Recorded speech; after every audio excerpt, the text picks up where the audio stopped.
Hey team, Coach Bonnie here. This is a beginner's yoga video or anybody that wants to work on core strength. We're going to focus on boat pose and revolving belly pose, and we're going to do this fun little exercise that you might enjoy. It's going to help to strengthen our ankles, but it has a lot of core strength in it as well. So first, onto boat pose.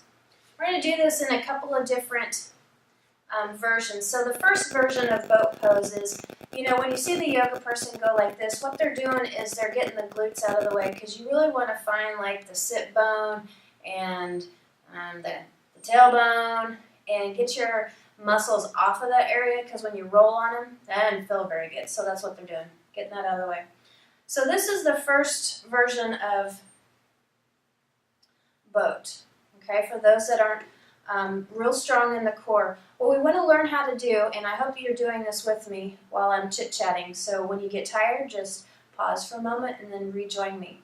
So see how my feet are active. They're not really tense, but they're intentional, and my jaw's not clenched. We want to learn how to go back and forth in this boat pose and keeping the activity up here at a minimum, not like this. We want to learn how to have a nice soft face. So boat pose starts right here, and see how I'm lifting up with the heart.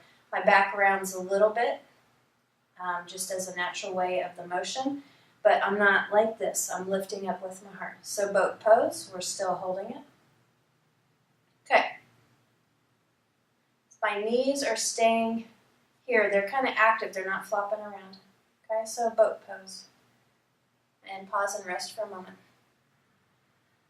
Ladies, especially those that have had C-sections, this is going to be an excellent workout for you, and I would encourage you to come back to this video and do it until you have mastered it.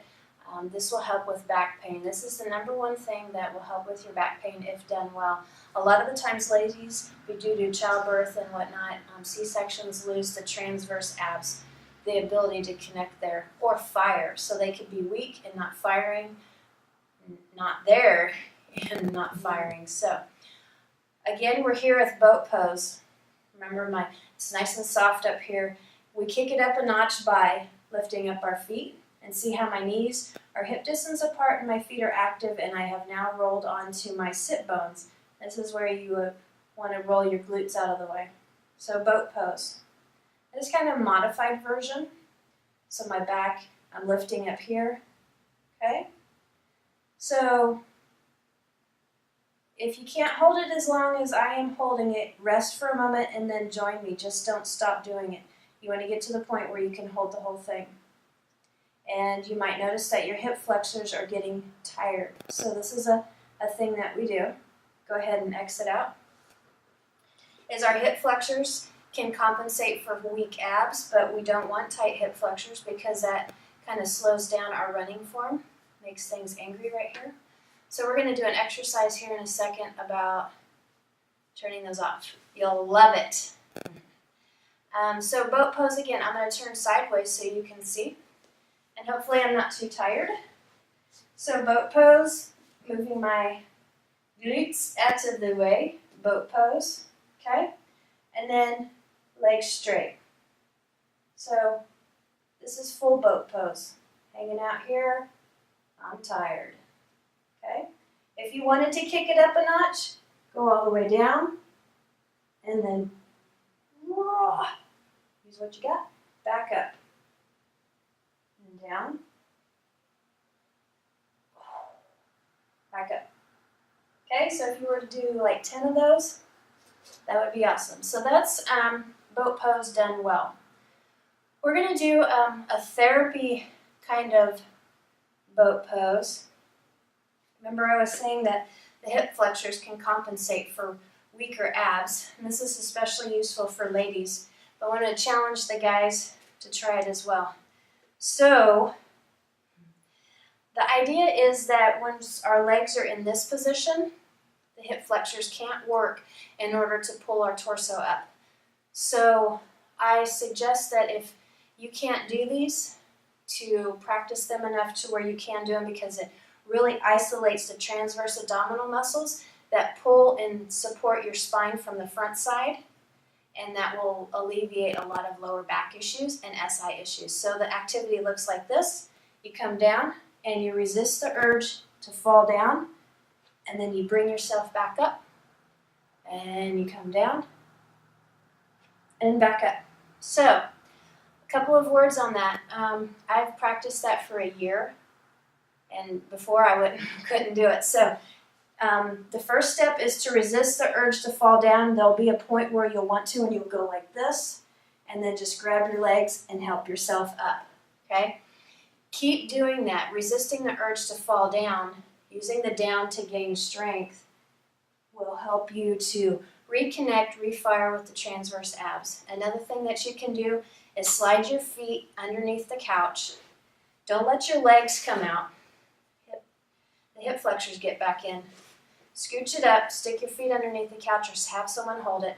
Resist the urge to fall down. Don't turn anything back off and come up. Okay? So go ahead and try 5 of them, however you need to get them done. Get 5 done, get 10 done.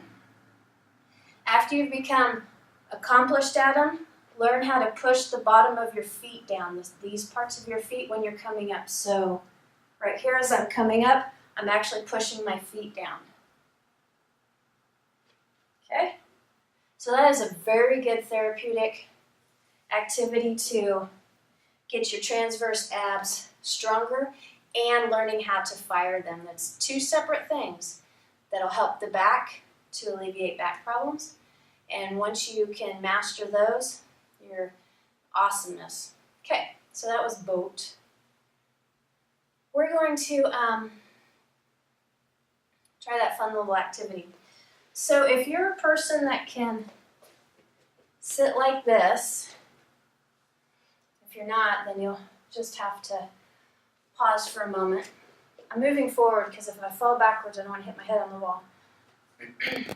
So the activity looks like this, and I'll show it to you real quick, is I'm on my toes, I find my abs, I pull it up, and then I rock forward and try to get my heels to touch, and most everybody's won't. Mine aren't either. I come forward, I don't bonk strong on my feet, and then my feet are flat. So what it looks like on the side, this is an exhale, inhale, exhale, stretching the feet. Guys, this is going to be painful. Tuck it up. You're going to overshoot it sometimes. And back, and back, and rest the feet down. So let's do 5 of those. 5 should be enough. You want to minimize the amount of shakiness that your ankles do and where your knees track. This is excellent for fixing feet issues, overpronation, etc. So inhaling up, and then back, and forward, and there's 1.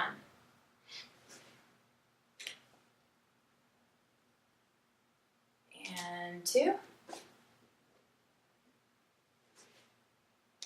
up. If this hurts your toes, if you feel like something's going to break, don't do it. Things are too tight. Inhaling up.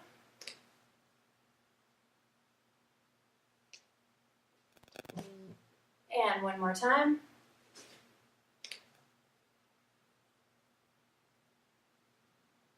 And good work.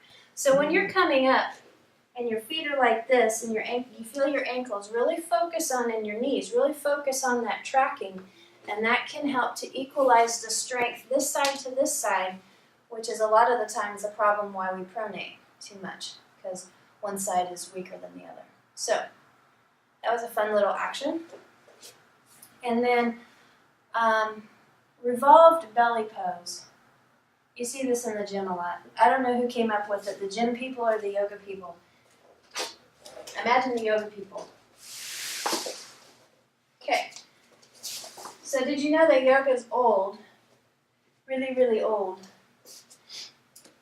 And it was taught one-on-one because there's just so many things to teach about it. And then there's the breathing and the meditation and all that good stuff that we'll touch on a little bit maybe as it relates to helping us be rockstar awesome athletes. So, Revolved belly pose is really awesome for the whole belly and up in the back too, because we want to try to keep our shoulders down so the hands generally stay here. Don't stress the shoulders out by being all up here. So they can be down here. The first step is to have your feet intentional and your knees intentional. And when you crunch the belly, you exhale. So we exhale over to the side like this. If your shoulder wants to come up, bring the hand with it, perhaps. Okay? You don't have to force the shoulder down. And then inhaling up, exhale over to the other side, inhale up. We're going to do 10. And there's 2, 3. You can do it like this if you need to.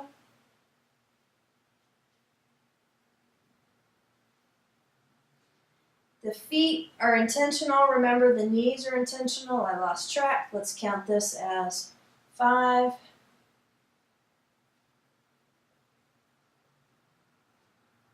And 6. 7. 8.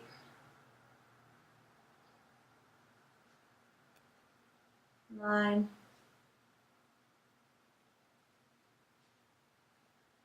And 10. If this is really hurting your lower back, skip this activity, message me. We'll need to do some other stuff first. Okay? So the next step with this one to make it a little bit harder is with the legs straight. Now there's just straight legs or the top leg bent. So it could look versions like this. We're going to do 10. Let's do 5. You can do extra later. Or play it again. So down and then switch. Okay, this is less weight. Or if you want both feet, try to keep your feet together.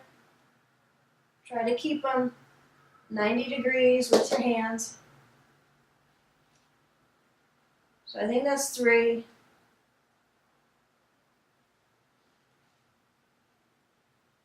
4.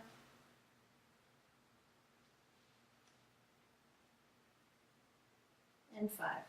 Okay, and then I want to give you one more version that's a little bit harder. And the idea is that the toes are going to come up towards the hands.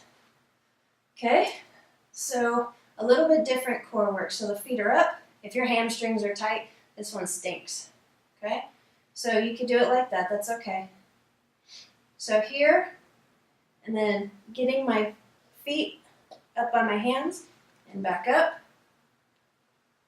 and over. There's 1.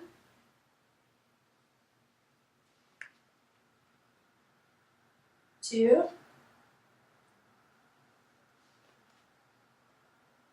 3.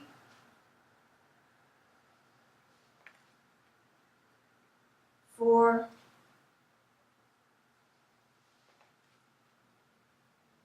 And 5. So I hope you enjoyed that core work. These core activities will be covered, sprinkled in with the 30-minute sessions. So these are good to revisit or just learn the stuff and then do the poses in the regular classes. Good work. Enjoy. Have an awesome day.